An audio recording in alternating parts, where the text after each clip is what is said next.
Welcome to 3RR news బులెటిన్ల ముందుగా headlines. పాలకొల్లులో 224 మంది అంగన్వాడీ కార్యకర్తలకు 5G సెల్ ఫోన్లు అందజేసిన మంత్రి నిమ్మల రామానాయుడు.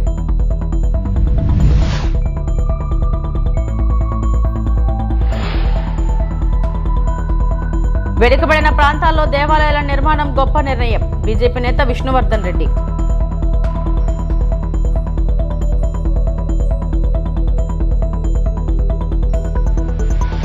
అటల్ బిహారీ వాజ్పేయి స్ఫూర్తితోనే నరేంద్ర మోడీ ప్రధాని అయ్యారు. మంత్రి సత్యకుమార్ యాదవ్.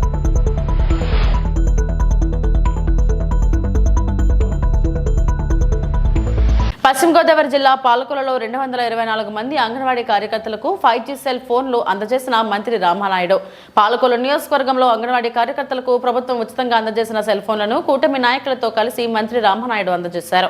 ఈ సందర్భంగా మంత్రి రామానాయుడు మాట్లాడుతూ సేవల వేగం, పారదర్శకత కోసం స్మార్ట్ టెక్నాలజీని అంగన్వాడీ వ్యవస్థలో ప్రవేశపెట్టిన కూటమి ప్రభుత్వం రాష్ట్ర వ్యాప్తంగా 58,204 అంగన్వాడీ కార్యకర్తలకు సెల్ ఫోన్ల పంపిణీకి 75 కోట్లు వెచ్చించిందని చంద్రబాబు నాయుడు ముఖ్యమంత్రిగా ఉన్న కాలంలోనే అంగన్వాడీ సిబ్బందికి వేతనాల పెంపుకు సహకారాలు అందించిందని, గతంతో పోలిస్తే అంగన్వాడీ కార్యకర్తల గౌరవం, ఆర్థిక భద్రత పెరిగిందని, రాష్ట్రంలో 5,000 మినీ అంగన్వాడీ కేంద్రాలను ప్రధాన అంగన్వాడీ కేంద్రాల స్థాయికి అప్గ్రేడ్ చేసిన ప్రభుత్వం ఉందంటే అది కూటమి ప్రభుత్వానికే సాధ్యమని, అంగన్వాడీ కేంద్రాల్లో మౌలిక వసతులు, భవనాల త్రాగునీరు, మరుగుదొడ్లు మెరుగుపరచడంపై ప్రత్యేక దృష్టి సారించిందని, అంగన్వాడీ కార్యకర్తలపై పనిభారం తగ్గించేందుకు యాప్ల సంఖ్యను తగ్గించాలనే ప్రతిపాదనతో కేంద్ర ప్రభుత్వాన్ని చంద్రబాబు కోరారని, పిల్లల పోషణ, తల్లుల ఆరోగ్య పర్యవేక్షణ మరింత సమర్థవంతంగా జరిగేందుకు డిజిటల్ వ్యవస్థ వినియోగంలోకి తెచ్చిందని, అంగన్వాడీలు ప్రభుత్వానికి కీలక భుజాలని, వారి సమస్యల పరిష్కారానికి ప్రభుత్వం కట్టుబడి ఉందని మంత్రి నిమ్మల రామానాయుడు అన్నారు.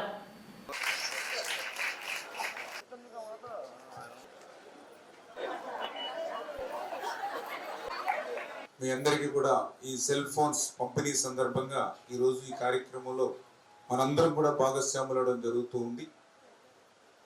ఈ రకంగా ఆంధ్రప్రదేశ్ రాష్ట్రంలో దగ్గర 58,200 మంది అంగన్వాడీ టీచర్స్కి దగ్గర 75-80 కోట్ల రూపాయలు వెచ్చించి ఈరోజు ఈ సెల్ ఫోన్ల పంపిణీ కార్యక్రమానికి ఈ కూటమి ప్రభుత్వం శ్రీకారం చుట్టిన విషయాన్ని సందర్భంగా తెలియజేసుకుంటూ ఉన్నాం.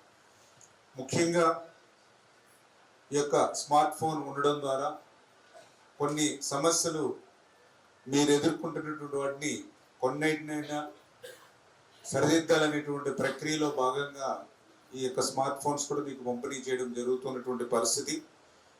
ఈ రోజనే కాదు, ఆ రోజు 2014లో మొదటిసారి నేను శాసనసభ్యుడిగా ఉన్నప్పటి నుంచి కూడా ఈ రోజు వరకు కూడా నేను కూడా ప్రత్యక్షంగా చూస్తూ ఉన్నా. అందుకే ఎప్పుడు కూడా అంగన్వాడీ టీచర్స్ అంటే ఒక గౌరవం కానీ, ఒక ప్రేమ కానీ, మీ యొక్క పనితనాన్ని బట్టి, మీరు పనిచేసే విధానాన్ని బట్టి ఆ రోజు నుంచి ఈ రోజు వరకు కూడా ఒక ఎమ్మెల్యేగా కాకుండా మీ యొక్క చేసేటువంటి పనులను బట్టి ఎప్పుడు కూడా మీకు ఎప్పుడు ఒక తోడ్పాటును అందించేటువంటి ప్రక్రియను కూడా ఒకసారి నేను కూడా గుర్తు చేసుకుంటూ ఉన్నా.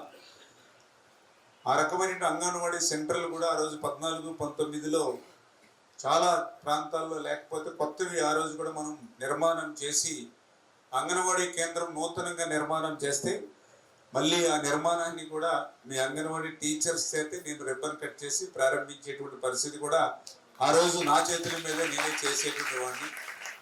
అయితే దురదృష్టవశాత్తు ప్రభుత్వం మారినటువంటి పరిస్థితుల్లో 5 సంవత్సరాల నష్టం మళ్ళీ ఈరోజు కోలుకోవడానికి కూడా ఇంకా ఇబ్బందికరమైనటువంటి పరిస్థితి ఈరోజు ఉంది.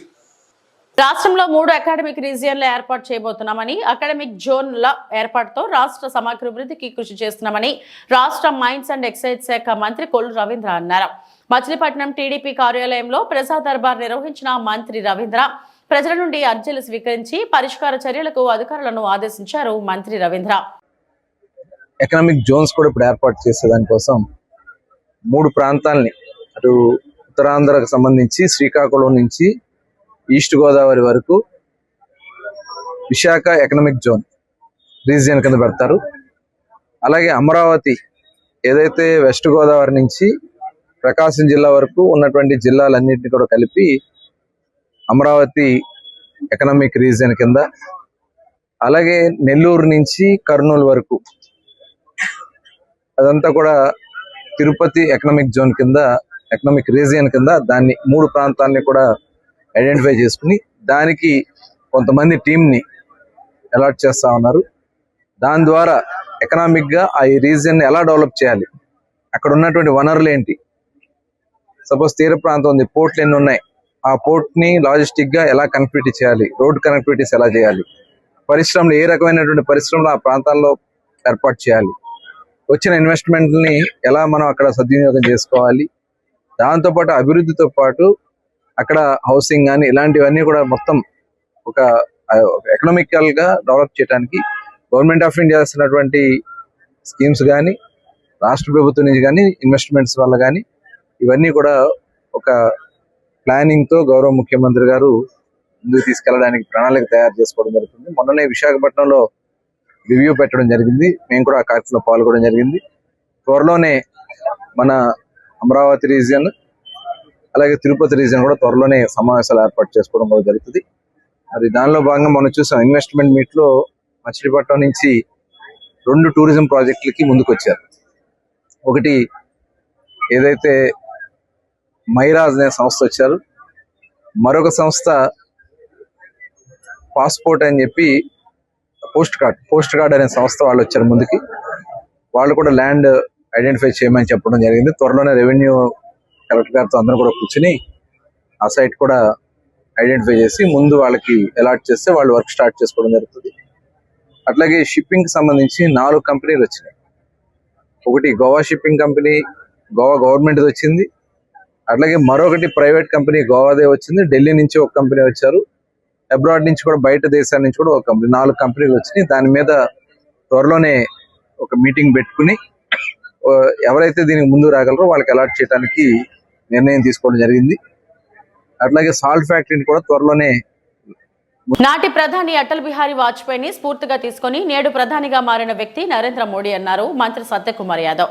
అటల్ బిహారీ వాజ్పేయి వ్యక్తిత్వం, ఆలోచనలు, పాలనా శైలి నేటి ప్రధాని నరేంద్ర మోడీకి స్ఫూర్తిగా నిలిచాయన్నారు.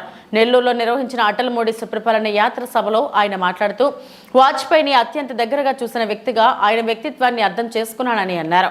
ప్రజల వేదనను తన కవిత్వం ద్వారా వ్యక్తపరిచిన నేత వాజ్పేయి అని, పార్లమెంట్లో ఆయన ప్రసంగాలు దేశమంతా ఆసక్తిగా వినేలా ఉండేవని గుర్తు చేశారు. ఎన్నో ప్రతికూల పరిస్థితులు ఎదురైనా 63 సంవత్సరాల పాటు ప్రతిపక్షంలోనే ఉన్నా నమ్మిన సిద్ధాంతాలను వదలకుండా బీజేపీలోనే కొనసాగాలని తెలిపారు. కేవలం 2 సీట్లు మాత్రమే గెలిచిన సందర్భంలో కూడా మనోస్థైర్యం కోల్పోకుండా ముందుకు సాగారని అన్నారు సత్యకుమార్. దగ్గరగా చూసే అవకాశం కలగడం నా అదృష్టంగా నేను భావిస్తుంటాను. ఆ వయసులోనే ఎలా వ్యవహార శైలి ఎలా ఉండాలి, ఇతరులతో ఎలా మెలగాలి అనే విషయాన్ని తెలుసుకోవడం జరిగింది. ఒక సాధారణ కుటుంబం నుంచి అసాధారణ స్థాయికి చేరిన నాయకుడు అటల్ బిహారీ వాజ్పేయి గారు 10 సార్లు పార్లమెంట్ సభ్యులుగా, 2 సార్లు రాజ్యసభ సభ్యులుగా, 53-54 సంవత్సరాల పాటు పార్లమెంటేరియన్గా ఉన్నప్పటికీ, 3 సార్లు ఈ దేశానికి ప్రధానమంత్రిగా పనిచేసినప్పటికీ ఒక్క అవినీతి ఆరోపణ లేకుండా అవినీతి మకలి అంటని ఒక నిష్కలంక చరిత్రుడు అటల్ బిహారీ వాజ్పేయి గారు. భారతీయ జనతా పార్టీ ఆవిర్భవించిన తర్వాత మొట్టమొదటి ఎన్నికల్లో కేవలం 2 సీట్లు మాత్రమే గెలవడం జరిగింది. ధైర్యం కోల్పోలే, మనోస్థైర్యం కోల్పోలే, अपजयाన్ని ఒప్పుకోలే. मैं हार नहीं मानूंगा, रार नहीं टानूंगा, काल का कपाल पे लिखता मिटता जाऊंगा, नया गीत मैं गाते जाऊंगा అంటాడు. నేను అపజయాన్ని ఒప్పుకోను. రాష్ట్రంలో వెనుకబడిన ప్రాంతాల్లో దేవాలయాలను నిర్మించాలన్న టీటీడీ నిర్ణయం గొప్పదని బీజేపీ నేత విష్ణువర్ధన్ రెడ్డి అన్నారు.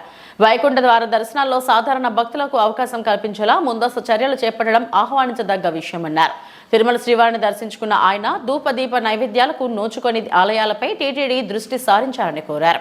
రాష్ట్రంలో ఉన్నటువంటి పలు వెనుకబడినటువంటి ప్రాంతాల్లో దేవాలయాల నిర్మాణానికి సంబంధించిన విషయంలో పెద్ద సంఖ్యలో నిర్మాణానికి ముందుకు రావడం ఇది గొప్ప ఆలోచన. తిరుమల తిరుపతి దేవస్థానం వైకుంఠ ఏకాదశికి సంబంధించి కూడా వినూతనంగా సాధారణమైనటువంటి భక్తులకు కూడా అవకాశం కల్పించే విధంగా ముందస్తు ఏర్పాట్లో భాగంగా అనేక వేల మందికి సాధారణ భక్తులకు టికెట్లు కల్పించడం అనేటువంటిది కూడా ఒక ముందడుగు. ఆంధ్రప్రదేశ్లో చాలా దేవాలయాలు ఏవైతే ద్వీప నైవేద్యానికి నోచుకున్నటువంటి ఆలయాలు ఏవైతే ఉన్నాయో వాటిని రేపు జరిగేటువంటి పాలక మండలిలో చర్చించి అవసరమైతే పాలక మండలి సబ్ కమిటీని ఒకటి ఏర్పాటు చేసి వాటికి నేరుగా తిరుమల తిరుపతి దేవస్థానం సహకరించాలని, హిందూ ధార్మిక ప్రచారానికి ఇది ఉపయోగపడుతుందని. కృష్ణా జిల్లా మచిలీపట్నం వంగవీటి మోహన్ రంగా విగ్రహావిష్కరణలో భాగంగా మచిలీపట్నం విచ్చేసిన వంగవీటి ఆశా కిరణ్ కు ఘన స్వాగతం లభించింది. మచిలీపట్నం చేరుకున్న ఆమె అంబేద్కర్ సర్కిల్ వద్ద డాక్టర్ బిఆర్ అంబేద్కర్ కు పూలమాలలు వేసి నివాళులు అర్పించారు. అనంతరం ర్యాలీగా వలందపాలెం రంగా విగ్రహావిష్కరణకు బయలుదేరారు. వలందపాలెంలో పునఃప్రతిష్ఠించిన వంగవీటి మోహన్ రంగా విగ్రహాన్ని ఆమె ఆవిష్కరించారు. అనంతరం గజమాల వేసి నివాళులు అర్పించారు. ఈ సందర్భంగా వంగవీటి ఆశా కిరణ్ మీడియాతో మాట్లాడుతూ మచిలీపట్నంలో తన తండ్రి అయిన రంగకు విడదీరాని బంధం ఉందని, ఈ ప్రాంతంలో ఆయనకు అనేక మంది మిత్రులు సన్నిహితులు ఉన్నారని అన్నారు. వంగవీటి మోహన్ రంగా ఆశయ సాధనకు నిరంతరం కృషి చేస్తానని రంగా కుమార్తె ఆశా కిరణ్ తెలిపారు. డిసెంబర్ 26న విశాఖలో జరిగే రంగనాడు జరిగిన తర్వాత రాష్ట్ర వ్యాప్తంగా వివిధ జిల్లాల్లో పర్యటిస్తారని తెలిపారు.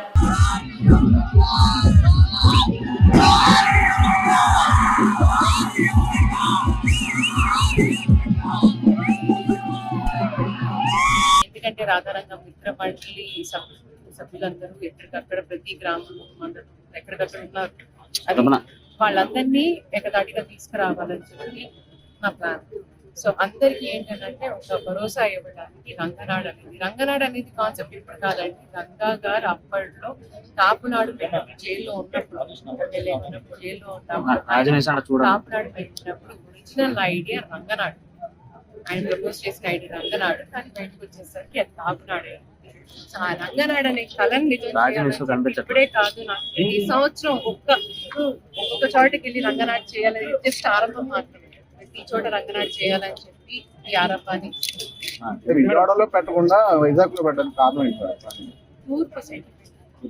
మేడం ఇంకోటి రాజకీయ రంగాలలో ఏమైనా రాజకీయ ప్రయత్నం చేసే అవకాశం ఏ పార్టీ? మా రాధారంగం మిత్రులకి ఏ రాజకీయ సంబంధం లేదండి. దాంట్లో అన్ని రాజకీయ పార్టీలు మీరు మేడం మీరేమైనా రాజకీయ రంగ ప్రవేశం చేస్తే ప్రకటన వెలువడే అవకాశం ఉందా? రాధారంగ మిత్ర పార్టీ కోసమే ఏ పార్టీతో? నాకు ఏ పార్టీతో లేదు, నేను ఏ పార్టీతో అది నా ఒకటే ధ్యేయం. ఆధారంగం మిత్ర మండలి సభ్యులందరినీ ఒక ఏకదాటిగా తీసుకొచ్చి అందరితో కలిసి పని చేయాలని చెప్పి అది ఇంకా అన్నట్టు ఫ్యూచర్ లో మా రాధారంగం మిత్ర మండలి ఎలాంటి డెసిషన్ తీసుకున్న పెద్దలు కమిటీ ఫామ్ చేస్తారు. అందరి డెసిషన్ బట్టి ఎలాంటి నిర్ణయాలు తీసుకోవాలని అది ఫ్యూచర్ అన్నమాట. అప్పుడు చెప్పలేదు ఫ్యూచర్ లో ఉందో మీరు చెప్పలేదు, రేపు ఏమవుతుంది అనేది మీరు చెప్పలేరు కాబట్టి అది చెప్పలేదు. ముందు నా లక్ష్యం ఏంటంటే మా రాధారంగం మిత్ర మండలి చేయగలగాలి. వైసీపీ ప్రభుత్వ హయాంలో అధోనిని జిల్లా చేయాలని గుర్తుకు రాలేదా? జగన్మోహన్ రెడ్డి ముఖ్యమంత్రిగా ఉన్నప్పుడు అధోనిని జిల్లా చేయాలని ఎందుకు కోరలేదు?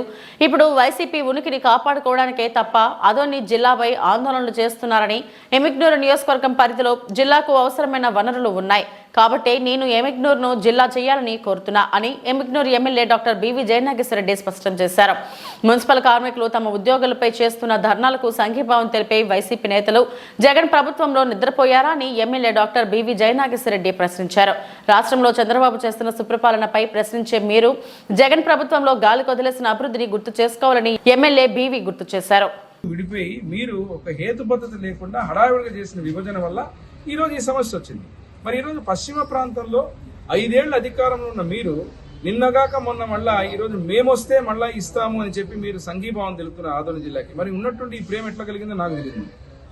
మరి మీరు అడుగుతున్నారు ఎందుకు ఎమ్మిగనూరు జిల్లా అని. నేను మళ్ళీ ఒకసారి గుర్తు చేస్తున్నా, ఏదైతే భౌగోళికంగా కానీ జియోగ్రఫికల్గా కానీ ఇక్కడ ఉన్నటువంటి డిస్టెన్స్ ఏదైతే ఉందో సమదూరం ఉండాలా. అన్నిటికీ మధ్యలో ఉన్నటువంటి ప్రాంతం. మీరు పరిపాలనా సౌలభ్యం గురించి మాట్లాడినప్పుడు ఖచ్చితంగా సెంటర్ పాయింట్ ఎమ్మిగనూరులో మీకు ఈరోజు అన్ని నియోజకవర్గాలకు దాదాపు 20 నుంచి 35 నుంచి 40 కిలోమీటర్ల మధ్యలో ఉన్నటువంటి దూరం. ఒక సామాన్యుడు జిల్లాగా ఏర్పడిన తర్వాత ఇక్కడికి వచ్చి పనులు చేసుకోవాలన్నా, ఏ అన్న కార్యక్రమాలు జరగాలన్నా ఈరోజు ఇక్కడికి రావడానికి పరిపాలనా సౌలభ్యం సులభంగా ఉంటుంది. ఒకటి. రెండోది, మాకు అత్యధికంగా భూమి ఉన్నది మా నియోజకవర్గం ఎమ్మిగనూరు నియోజకవర్గంలో. మూడోది, గాజులు తిన్న ప్రాజెక్టు కావచ్చు, వనరులు కావచ్చు, నీళ్లు కావచ్చు. రేపు రాబోయే రోజుల్లో జిల్లా హెడ్ క్వార్టర్ అన్నప్పుడు అన్ని హంగులు, అదేవిధంగా అందరికి కూడా సదుపాయాలు కానీ అన్ని రకాలుగా ఉండాల్సిన పరిస్థితి ఉంటుంది. వీటన్నిటిని కూడా టెక్నికల్గా అదే రకంగా అన్ని ఆలోచన చేసే వ్యక్తిగా ముఖ్యమంత్రి చంద్రబాబు నాయుడు గారి నిర్ణయాలు ఉంటాయి. ఈరోజు ఈ ప్రభుత్వం ఉందని చెప్పి కేవలము ఏదో బట్ట కాల్చి మొహం మీద వేసి గతంలో మేము ఉన్నప్పుడు మీరు ఏమీ చేయలేకపోయి ఈరోజు ఆదోని జిల్లా అనేది మీరు ఇవ్వలేకపోయారు, మీరున్నారు కాబట్టి మీరు వెంటనే ఇచ్చేయండి అని చెప్పి మేమొస్తే ఇస్తామని చెప్పి దాని రాజకీయ కోణాన్ని రాజకీయ రంగు పులుముతున్నారు వైసీపీ నాయకులు. నేను మరొక్కసారి స్పష్టంగా చెప్తున్నా, ఏదైతే ఈ ప్రాంతంలో, ఎందుకంటే ఆదోని నియోజకవర్గం అనేది ఆదోని నుంచి వారికి ఆశ ఉంటుంది, మిగతా నియోజకవర్గంలో ఆశ ఉంటుంది. నాకు కూడా ఎమ్మెగనూరు స్వార్థం, నాకు ఎమ్మెగనూరు ప్రజల ఆకాంక్ష కూడా ఎమ్మెగనూరు జిల్లా కావాలని ఉంది. కానీ ఇక్కడ విషయం ఏమంటే సాంకేతికంగా కూడా అన్ని రకాలుగా అందరికీ ఆమోదయోగమైనటువంటి ప్రాంతాన్ని చాలా దూరదృష్టితో భవిష్యత్ తరాలకు ఉపయోగపడే విధంగా ఏ నిర్ణయమైనా ఉండాలి. కాబట్టి దీన్ని కూడా పరిగణలో తీసుకుని రానున్న రోజుల్లో ఏదైతే ఈ యొక్క అంశాన్ని కూడా మా ముఖ్యమంత్రి వారు నారా చంద్రబాబు నాయుడు గారి దృష్టికి, మా యువనేత నారా లోకేష్ బాబు గారి దృష్టికి, డిప్యూటీ సీఎం పవన్ కళ్యాణ్ గారికి, అదే రకంగా కూటమి ప్రభుత్వంలో ఉన్న పెద్దలందరి దృష్టి కూడా తీసుకుపోవడం జరుగుతుంది. ఎప్పుడైనా కానీ గతంలో కూడా ఏదైతే యువగళ పాదయాత్రలో కానీ, అదే రకంగా ముఖ్యమంత్రిగా కాకున్నప్పుడు చంద్రబాబు నాయుడు గారు కానీ ఈ ప్రాంతం నుంచి ఎవరు కూడా పోయి అడిగింది లేదు, చెప్పింది లేదు. ఈ విషయం గురించి కేవలం కొంతమంది వచ్చి మమ్మల్ని అడిగారు ఈ రకంగా మాకు కావాలని. ఆ రోజు కూడా ఏమనుకున్నాం, మనం ఈ ప్రాంతానికి అవసరమైనటువంటి ఏదైతే జిల్లా గురించి ఇబ్బందులు పడుతున్న మాట వాస్తవమే. కానీ అది ఎవరు చేసిన పాపం వల్ల. దమ్ముంటే మెడికల్ కళాశాలల ప్రైవేటీకరణపై టీడీపీ నాయకులు రాజీనామా చేసి ప్రజాక్షేత్రంలోకి రావాలని రూపాయి డాక్టర్ వైసీపీ రాష్ట్ర ప్రధాన కార్యదర్శి అనిల్ రెడ్డి అన్నారు. మెడికల్ కళాశాలల ప్రైవేటీకరణకు వ్యతిరేకంగా అనంతపురంలో ఇవాళ వైసీపీ చేపట్టిన భారీ బైక్ ర్యాలీకు మద్దతుగా 200 బైకులతో వైసీపీ రాష్ట్ర ప్రధాన కార్యదర్శి రూపాయి డాక్టర్ అనిల్ రెడ్డి పాల్గొన్నారు. ఈ సందర్భంగా అనిల్ రెడ్డి మాట్లాడుతూ రాష్ట్రంలో టీడీపీ ప్రభుత్వం తప్పుడు నిర్ణయాలు, ప్రజా వ్యతిరేక పాలన సాగిస్తోందని మండిపడ్డారు. మెడికల్ కళాశాలల ప్రైవేటీకరణకు అప్పగించడం అన్యాయమని మండిపడ్డారు. ప్రజా ఆరోగ్యాన్ని దృష్టిలో పెట్టుకుని ఆనాడు దివంగత నేత డాక్టర్ వైఎస్ రాజశేఖర రెడ్డి ఆరోగ్యశ్రీ తీసుకొస్తే దానిని అమలు చేయడంతో పాటు పేదలకు వైద్య విద్య అందాలనే మంచి సంకల్పంతో వైఎస్ జగన్మోహన్ రెడ్డి మెడికల్ కళాశాలలకు ఏర్పాటు చేశారన్నారు. ఈ కళాశాలలో నిర్వహణ చేతగాక ఈ టీడీపీ ప్రభుత్వ నాయకులు ప్రైవేటీకరణ చేస్తున్నారని మండిపడ్డారు. ప్రజా ఉద్యమం లాగా రాష్ట్రం మొత్తం కేవలం పార్టీ కార్యకర్తలే కాకుండా సామాన్య ప్రజలు కూడా ఏదైతే మెడికల్ కాలేజీ ప్రైవేటీకరణ అనేది ఉందో, పీపీపీ మోడల్ అనేది ఎంత అన్యాయమైన నిర్ణయం ఇది అనేది ఈరోజు ప్రజల రెస్పాన్స్ బట్టి తెలుస్తూ ఉంది. దాదాపు అంటే మనందరికీ తెలుసు, ఆరోగ్యశ్రీ అనేది మొట్టమొదటగా మన రాజశేఖర రెడ్డి గారు ఆలోచించి పేద ప్రజల కోసం చేసింది. వాళ్ళ తనయుడిగా ప్రతి పేదింటికి పెద్ద కొడుకుగా బాధ్యతలు తీసుకొని ప్రతి పేదవాడికి నాణ్యమైన వైద్యం అందాలని చెప్పేసి మన జగన్మోహన్ రెడ్డి గారు ఏ రాష్ట్రంలో లేని విధంగా ఇప్పటిదాకా స్వాతంత్రం వచ్చినప్పటి నుంచి ఇప్పటిదాకా కేవలం 11 మెడికల్ కాలేజీలు ఉంటే ఒక్క జగన్మోహన్ రెడ్డి గారు 5 ఏళ్ల కాలంలోనే దాదాపు 17 మెడికల్ కాలేజీలు ఈరోజు నిర్ణయం తీసుకొని ప్రజల కోసం కట్టిస్తే అది దాదాపు 80,000 కోట్ల ఆస్తి, ప్రజల ఆస్తి, ప్రజలకు సంబంధించిన ఆస్తి, ప్రజల ఆస్తి. అట్లాంటిది ఎందుకు ఎట్లా ప్రైవేట్ పరం చేస్తారు అనే దానికి నిదర్శనమే ఈ తప్పుడు నిర్ణయాలు. ఆ తప్పుడు నిర్ణయాలకు వ్యతిరేకంగా జరిగే ఈ ఉద్యమమే ప్రజా ఉద్యమము. కేవలం జగన్మోహన్ రెడ్డి గారికి మంచి పేరు వస్తుంది, మంచి పేరు రాకూడదు అన్న ఉద్దేశంతోనే దీన్ని పీపీపీ మోడల్లో చేస్తున్నారు. కాబట్టి ఈ ఉద్యమానికి కేవలం వైసీపీ కార్యకర్తలే కాకుండా ప్రతి సామాన్య ప్రజలు కూడా ఖచ్చితంగా సపోర్ట్ ఇచ్చి వస్తున్నారు. వాళ్ళు ఇప్పుడు పోతే మనం తెలుస్తుంది, బైక్ ర్యాలీలో మొత్తం అనంతరం ఇంటి దగ్గర నుంచి మన అధ్యక్షుడు అనంత వెంకటరామరెడ్డి గారి ఇంటి దగ్గర నుంచి ఇప్పుడు ఆయన ఇంటి దగ్గరికి చేరుకొని అక్కడి నుంచి మళ్ళీ ర్యాలీగా పోవడం జరుగుతూ ఉంది. అక్కడ వచ్చే జన సంద్రమే చెప్తా ఉంది వాళ్ళ నిర్ణయం ఎంత తప్పుడు నిర్ణయమో. కొంతమందితో నేను మాట్లాడితే ఆ పార్టీ సానుభూతి పరులతో కొంతమందితో మాట్లాడితే లేదు సార్ పీపీపీ మోడల్ సరైన నిర్ణయం అంటున్నారు వాళ్ళ కార్యకర్తలు. నిజంగా వాళ్ళు తీసుకున్న నిర్ణయం కరెక్ట్ నిర్ణయం అనే ధైర్యం వాళ్ళకు ఉంటే దాదాపు 164 సీట్లు ఉన్నాయి కదా వాళ్ళకు. 13 పాత జిల్లాలు, జగన్ గారి ఆధ్వర్యంలో 26 జిల్లాలు అయినాయి. 13 జిల్లాలే తీసుకుందాంలే. జిల్లాకు ఒక్కరిని వాళ్ళు రాజీనామా చేయించినా కూడా వాళ్ళ గవర్నమెంట్ ఏం పడిపోదు కదా. వాళ్ళకి దమ్ముంటే 13 మందిని జిల్లాకు ఒక్కరిని రాజీనామా చేయించి మళ్ళీ ప్రజల దగ్గరికి పొమ్మను, ప్రజలే చెప్పుతో కొట్టినట్టు వాళ్ళకి సమాధానం చెప్పి మీ నిర్ణయం తప్పు అని ఓడిస్తారు. వాళ్ళ దగ్గర ధైర్యం ఉంటే, వాళ్ళు తీసుకున్న పీపీపీ మోడల్ అనేది కరెక్ట్ నిర్ణయం అనే ధైర్యం వాళ్ళకు ఉంటే జిల్లాకు ఒక ఎమ్మెల్యేని రిజైన్ చేసి రమ్మనండి, ప్రజాక్షేత్రంలోనే ప్రజలే నిర్ణయిస్తారు వాళ్ళ నిర్ణయం తప్పు నిర్ణయమో కరెక్ట్ నిర్ణయమో. జై జగన్, జై జగన్. ఇప్పుడు దాదాపు మనం 200 నుంచి 300 మందితో బైక్ ర్యాలీ ఇక్కడ నుంచి అనంతరం ఇంటి దగ్గరికి వెళ్తున్నాము. జిల్లా నలుమూలల నుంచి కూడా వస్తున్నారు. కొన్ని వేల మంది వస్తారు ఇప్పుడు బైక్ ర్యాలీకి.